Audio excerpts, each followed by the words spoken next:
இனி நீங்கள் பேசுங்க. இப்போது உங்கள் கட்சியினுடைய தலைவருடைய இந்த உரை எந்த மாதிரியான ஒரு drastic impact on the society?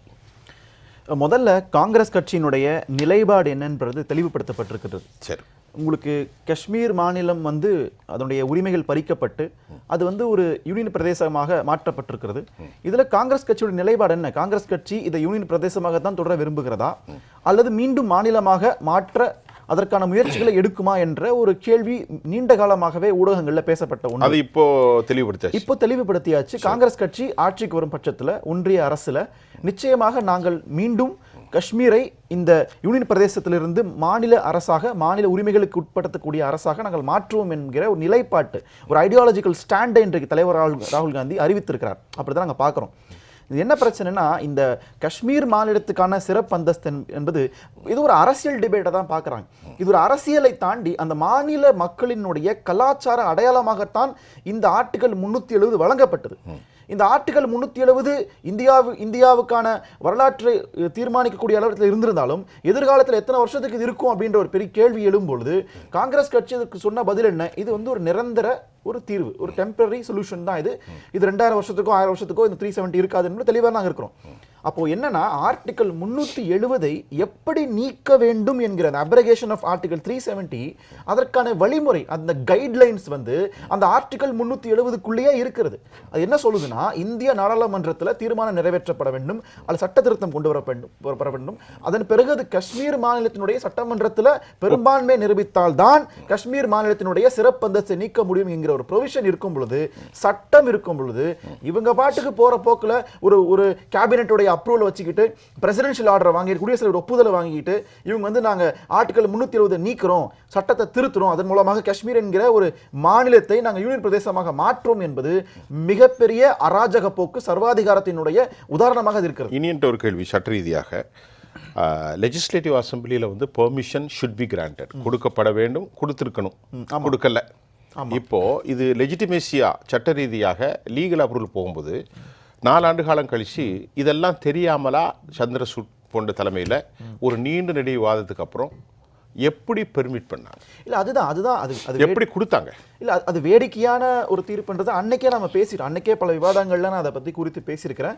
அடிப்படை முகாந்திரம் இல்லாத ஒரு தீர்ப்பாக தான் இருந்தது. ஏன்னா உங்களுக்கு ஆர்டிகல் 370 நீக்குவதற்கான ப்ரொவிஷன்ஸ் அதிலே இருக்கும் பொழுது பாஜக அரசு ஏதேச்ச அதிகாரத்தோட இது ஒரு குடியரசுத் தலைவருடைய ஆதரவோட இதை நீக்குவது என்பது ஒரு வெளிப்படையாகவே நமக்கு தெரியுதுல, ஓப்பனாகவே நமக்கு தெரியுது இது சட்டத்துக்கு விரோதமாக நடக்கப்பட்டிருக்குன்னு தெரியுது. அதையும் தாண்டி ஒரு தீர்ப்பு வருவது என்பது விமர்சனக்குள்ளாக்கப்பட்டிருக்கிறது. இது நீதிமன்றம் சொல்லுவது அனைத்தும் ஏற்றுக்கொள்ள வேண்டுமானா ஏற்றுக்கொண்டு ஆக வேண்டும், மாற்று கருத்தில். ஆனால் அதை விமர்சனம் செய்யணுமா செய்யக்கூடாதுன்ற தாண்டி பெரிய விவாதம் தேவைப்படுது. இன்னைக்கு நம்ம இருக்கிறது மன்மோகன் சிங் ஆட்சியோ நேரு ஆட்சியோ கிடையாது. இன்னைக்கு நம்ம இருப்பது மோடியின் ஆட்சி. மோடியின் ஆட்சியில் நம்ம எல்லாத்தையும் கேள்வி கேட்க வேண்டிய இடத்துல தள்ளப்பட்டிருக்கிறோம். அப்படிதான் நாங்கள் இன்னைக்கு பார்க்குறோம்.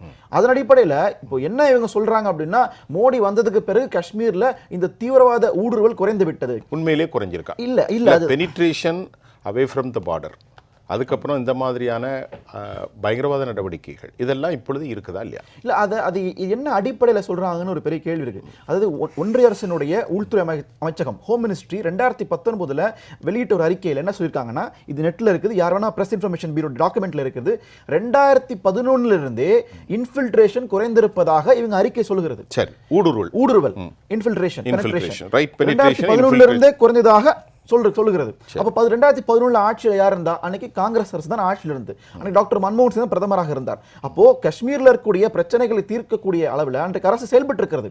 ஆனா 2024 ஜூலை மாசத்துல, போன மாசத்துக்கு முந்தின மாசத்துல 48 மணி நேரத்துல 4 தாக்குதல் நடத்தப்பட்டிருக்கிறது காஷ்மீர்ல.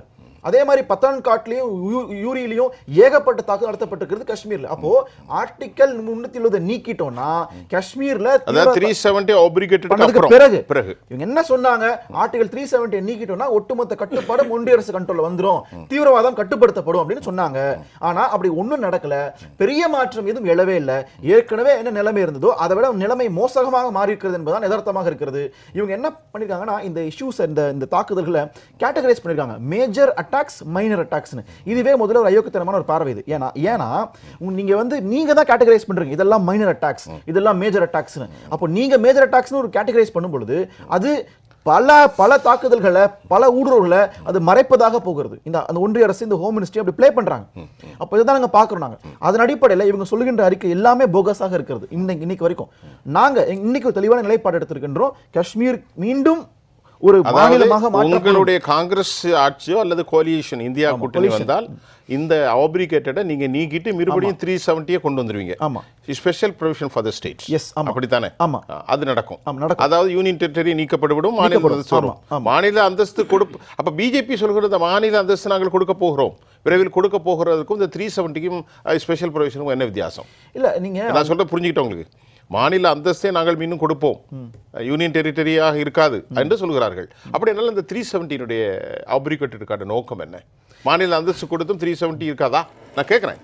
ஒரு ஒரு ஒரு ஒரு வழக்கறிஞர்கிட்ட கேட்கணும்ல என்னுடைய கேள்வி. இல்லை, நாங்கள் அது அரசியலை தான் பார்க்குறோம். 370 வந்து நீக்குவதற்கான ஒரு பார்வை என்னன்னா, பிஜேபி ஆர்எஸ்எஸ் வந்து பல ஆண்டுகாலமாகவே அங்கே வாழக்கூடிய பெரும்பான்மை சமூகமான இஸ்லாமியர்கள் மேலே ஒரு வன்மத்தோடு சுற்றிட்டு இருக்காங்க. சரி, அதனுடைய நீட்சியாக தான் அதை நீக்கியிருப்பாங்கன்றது எங்களுடைய ஒரு அப்சர்வேஷனாக இருக்குது. ஆனால் உங்களுக்கு இது குறித்து ஒரு தெளிவான புரிதல் இல்லை. அதாவது நான் கேட்ட கேள்வி என்னன்னால், மீண்டும் மாநில அந்தஸ்து கொடுத்தாலும் 370 ஆப்ரிகேட் பண்ணதை மறுபடியும் இல்லை, எல்லா ஸ்டேட்டை மாதிரி அங்கே நாங்கள் special privileges for that states அப்படிங்கிற வாய்ப்பு உண்டான்னு கேட்டேன். இல்லை, அதுக்கான வாய்ப்புகள் நிச்சயமா இல்லை. நிச்சயமா அதுக்கான வாய்ப்புகள் இல்லை. சரி, உங்களுக்கு நிறைய சிறப்பாக சொல்லியிருக்காங்க. எல்லாருமே ரொம்ப ஆழமாக படிச்சிருக்காங்க விவகாரத்தை. சொல்லுங்க. இல்லை, உங்களுக்கு இந்த காஷ்மீர் பிரச்சனையை பற்றி பேசும்பொழுது பாஜகவினுடைய நிலைப்பாடு என்னன்றதை நம்ம தெளிவாக பார்க்கணும். அவங்க என்ன சொல்லி நீக்கினாங்க? அடிப்படையிலேயே வந்து தீவிரவாதம் வந்து கட்டுப்படுத்தப்படும் அப்படின்லாம் சொன்னாங்க. இப்போ என்னென்னா, காங்கிரஸ் வந்து பேசுகின்ற ஸ்டேட்ஹுட்டுக்கும் பாஜக பேசுகின்ற ஸ்டேட்ஹுட்டுக்கும் பெரிய வித்தியாசம் இருக்குது. பாஜக பேசுகின்ற ஸ்டேட்ஹுட் என்னென்னா, ஒரு யூனியன் டெரிட்டரிக்குள்ளே இருக்கின்ற ஒரு அசம்பிளி, அது டெல்லி மாதிரி, பாண்டிச்சேரி மாதிரி அந்த அளவில் வச்சுப்போம், கோவா மாதிரி வச்சுப்போன்றது தான் அவங்களுடைய ஒரு பர்ஸ்பெக்டிவாக இருக்குது. ஆனால் தலைவர் ராகுல் காந்தி காங்கிரஸினுடைய பர்ஸ்பெக்டிவ் எப்படி இருக்குன்னா, ஒரு அட்டானமஸ் ஸ்டேட்டாக தமிழ்நாடு மாதிரி கர்நாடகா தனித்துவமான மாநிலமாக இது மாற்றப்பட வேண்டும் என்கிற ஒரு பார்வை இருக்கிறது. ஆர்டிகல் 370 பொறுத்தளவுக்கு காங்கிரஸ் என்ன நிலைப்பாட்டில் நாங்கள் இருக்கிறோம் அப்படின்னா, ஆர்டிகல் 370 இருந்த காலகட்டத்திலேயே நிறைய ஸ்டாட்டுட்டரி லாஸ், பாராளுமன்றத்தால் நிறைவேற்றப்பட்ட நிறைய சட்டங்கள் வந்து கிட்டத்தட்ட 99 விழுக்காடு சட்டங்கள் காஷ்மீருக்கு பொருந்தி இருக்கிறது. அது ஒரு கலாச்சார ரீதியான ஒரு பாதுகாப்பை தான் கொடுத்து தவிர மற்றபடி இந்திய நாடாளுமன்றம் நிறைவேற்றக்கூடிய எல்லா சட்டங்களும் காஷ்மீருக்கு பொருந்தும். இப்போ ஆர்டிகல் 370 நீக்கினதுனால மட்டுமே அதை சொல்லிருங்க. 3 விஷயம் பொருந்தாது. ஆமா, டிஃபென்ஸ், ஆமா, அதுக்கப்புறம் டெலிகம்யூனிகேஷன், இன்னொன்னு என்னது 3. சரி, நான் பார்த்து சொல்றேன். Defence, telecom. அதுக்கு 370 க்கு சம்பந்தம் 370 இல்ல, அது எப்பவுமே அது தனித்துவமா உண்டு. அது எக்ஸம்ஷன், அது எக்ஸம்ஷன் ஃப்ரம் 370. அது வந்து direct under central government. External affairs, defence, telecommunication. So 3 exemption கொடுத்து தான் அப்போ காங்கிரஸ் எப்படி பார்க்குது, இருக்கிறதும் ஒன்று தான், இல்லாத ஒன்று தான். அதனால் இதுக்கப்புறமும் ஆர்டிகல் 370 கொண்டு வருவதற்கு காங்கிரஸ் கட்சி எந்த முனைப்பும் காட்டாதுன்றதுல ஒரு தெளிவான ஒரு புரிதல் எங்களுக்கு இருக்கு. ஆனால் நாங்கள் பேசுகின்றது என்னன்னா, அந்த காஷ்மீர் மாநிலத்துக்கான ஸ்டேட் அட்டானமஸ் குறித்து நாங்கள் பேசுகிறோம். ஏன்னா இவங்க சொல்கிறாங்கல்ல, அங்கே வந்து தொழில் வளர்ச்சி நடக்குது, அங்கே வந்து முன்னேற்றம் நடக்குதுன்னு சொல்கிறாங்கல்ல. இப்போது அங்கே போய் தொழில் தொடங்குவது யார்? அந்த மாநிலத்தில் இருக்கக்கூடிய சாமானிய மக்களா? நீங்கள் இருக்கிற இங்கே மார்வாடியும் பனியாவும் அங்கே போய் பிஸ்னஸ் பண்ணுறதுக்கு எதுக்கு ஆர்டிகல் 370 நீக்கணும்? இப்போ அவர் என்ன ராகுல் காந்தி சொன்னார், பெரும்பான்மையான அந்த மக்களுடைய நிலங்களை வந்து A1 A2 சொல்றாரு. அம்பானி ஆதானி பர்ச்சேஸ் பண்ணிடுவாங்க. இப்போ நான் அதுதான் சொன்னேன், நான் பேரை சொல்லாம சொன்னேன். இல்ல, அவர் உங்கால சொல்றாரு ராகுல் காந்தி, நான் பேரை சொல்லக்கூடாதுன்னு சொல்லிட்டாங்க, அதனால நான் A1 மிஸ்டர் அம்பானி, A2 அவரு அப்படி சொல்றேங்கிறாரு. பேரதான் சொல்லிட்டாரு. அதுதான், நீங்க A1 A2 காஷ்மீர்ல போயிட்டு பிசினஸ் பண்றதுக்காகத்தான் ஆர்டிகல் 370 நீக்கப்பட்டிருக்கிறது. ஏன்னா பிராக்டிக்கலா பேசும்போது ஸ்ட்ராட்டஜி லாஸ் 99 விழுக்காடு பொருந்தும் பொழுது எதற்காக நீங்க அதை நீங்க பெரிய கேள்வி இருக்குல்ல. அப்ப அது உச்சநீதிமன்றம் வந்து அக்னாலஜ் பண்ணிருக்காது, வேற டிபேட் அது. பட் இருந்தாலும் இது எதுக்கு அங்க, அதுதான் அங்க பிசினஸ் டெவலப்மெண்ட்ன்ற பேர்ல கொள்ளடிக்கிறதுக்கு போயிருக்காங்க. அதனால அந்த மாநிலத்துக்கோ அந்த மாநில மக்களுக்கும் எந்த பிரயோஜனமும் இல்லைன்றதா யதார்த்தமான உண்மையா இருக்கு. ஒரு முக்கியமான கேள்வி கொடுங்க சார். இனியன் சொன்னதும் ஓகே. என்னோட பாயிண்ட் சார், இதுவரைக்கும் ஆர்டிகல் 370 இருக்கிற வரைக்கும் எந்த ஒரு அவுட் சைடரும் காஷ்மீரில் போய் எந்த ஒரு இன்வெஸ்ட்மெண்ட் பண்ணி எந்த ஒரு ப்ராப்பர்ட்டியும் வாங்க முடியாது. இன்னைக்கு இப்போ சொல்லுங்க, ஆர்டிகல் 370 ஆகஸ்ட் 5 2019 அப்ரகேட் பண்ணார். அதுக்கு முன்னாடி வரைக்கும் எவ்வளவு பெரிய இண்டஸ்ட்ரி, எவ்வளவு பெரிய சாஃப்ட்வேர் இண்டஸ்ட்ரி, எவ்வளவு பெரிய மேனுஃபேக்சரிங் இண்டஸ்ட்ரி காஷ்மீரில் இருந்து சொல்லுங்க. இப்போ அதெல்லாம் வேணும் சார். ஆல்வேஸ் ஒரு டெவலப்மெண்ட் ஒண்ணும் இல்ல. டெவலப்மெண்ட் அப்படின்னா சுற்றுலாத்தலம் மட்டும்தான் இருந்தது. இண்டஸ்ட்ரி அதெல்லாம் வரணும் சார். அந்த இண்டஸ்ட்ரி வரணும்னா இன்னைக்கு அதானி அம்பானி இல்ல, டாட்டாவாகட்டும் பிர்லாவாகட்டும், இவங்க சாஃப்ட்வேர்ல இன்ஃபோசிஸ் யாரு வேணாலும் எடுங்க, அங்க போய் நான் ஒரு இண்டஸ்ட்ரி ஆரம்பிக்கணும்னா ஆர்டிகல் 370 இருந்த வரைக்கும் I will not be able to do that. இன்னைக்கு அது மாறுறது. அதுல என்ன பிரச்சனை இருக்கு? இல்ல 86ல தலைவர் ராஜீவ் காந்தி என்ன சொன்னார்னா, development is not about factories and industries, it's development about cultural identity. இந்தியாவினுடைய கலாச்சார பாதுகாப்பும் கலாச்சார முன்னேற்றம் தான் இந்தியாவினுடைய முன்னேற்றமாக இருக்க முடியும்னு ராஜீவ் காந்தி அன்னைக்கு பதிவு பண்ணிருக்காரு. இப்போ இவங்களுடைய பார்வை என்ன? நீங்க சொல்றது ஒரு ப்ளூரலிஸ்டிக் கல்ச்சர்ல சொல்றீங்க. ஆமா, it would have a kind of the different perception. தமிழ்நாட்டு மாதிரி கேரளா இருக்காது, கேரளா மாதிரி ஆந்திரா இருக்காது, பஞ்சாப் இருக்காது. ஆனால் இங்கே மோனோதிஸ்டிக் பாலிடிக்ஸ் வருதே. எங்க சொல்லி காஷ்மீர்ல one nation one nation, how is it a different? அதுதான் அவங்களுக்கு பொறுத்துக்கொள்ள முடியலன்ற இந்த மோனோதிஸ்ட் இல்லனா இந்த ஹோமோஜீனியஸ் பொலிட்டிக்கல் நரேட்டிவ் இருக்குல்ல, இந்த நரேட்டிவ் வந்து அது ஏற்றுக்கொள்ள முடியல. அங்க இருக்கக்கூடிய விஷயங்கள் அதுதான் இதோட அடிப்படையாக இருக்குது. அப்போ இவங்க சொல்லக்கூடிய இந்த முன்னேற்றம் யாருக்கான முன்னேற்றம் தான் திருப்பி கேக்குறோம்.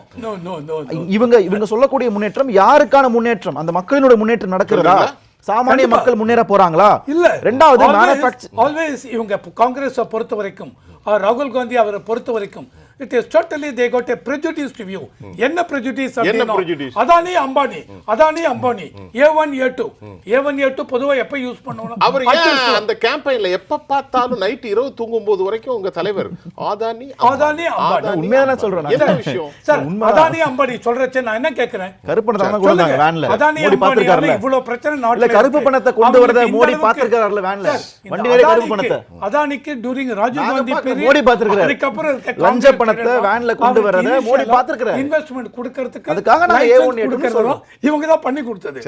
2012ல இருந்து 2014 வரைக்கும் நரேந்திர மோடியினுடைய தேர்தல் பிரச்சாரம் எடுத்து பாருங்க. அவர் சென்ற நாடுகள் பட்டியல் எடுத்து பாருங்க. எல்லா நாடுகள்ல போயிட்டு நீங்க மன்மோகன் சிங் அரசுக்கு எதிராக எவ்வளவு கீழ்த்தரமா பேசுறான்றது ரெக்கார்ட்ல இருக்கு, யூடியூப்ல இருக்கு.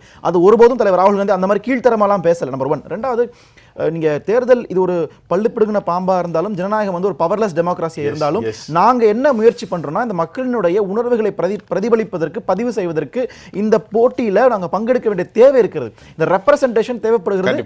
ஒரு டெம்பரரியான சொல்யூஷனாக இருக்க கூடும்னு நாங்க நம்புறோம். லாங் டேர்ம்ல போராட வேண்டிய கட்டம் இருக்கிறது, நாங்க அதை மறுக்கல. ஆனா இப்போதைக்கு அந்த மக்களுடைய எண்ண ஓட்டத்தை பதிவு செய்யறதுக்கு வாய்ப்பா இருக்கும் நாங்க பாக்குறோம்.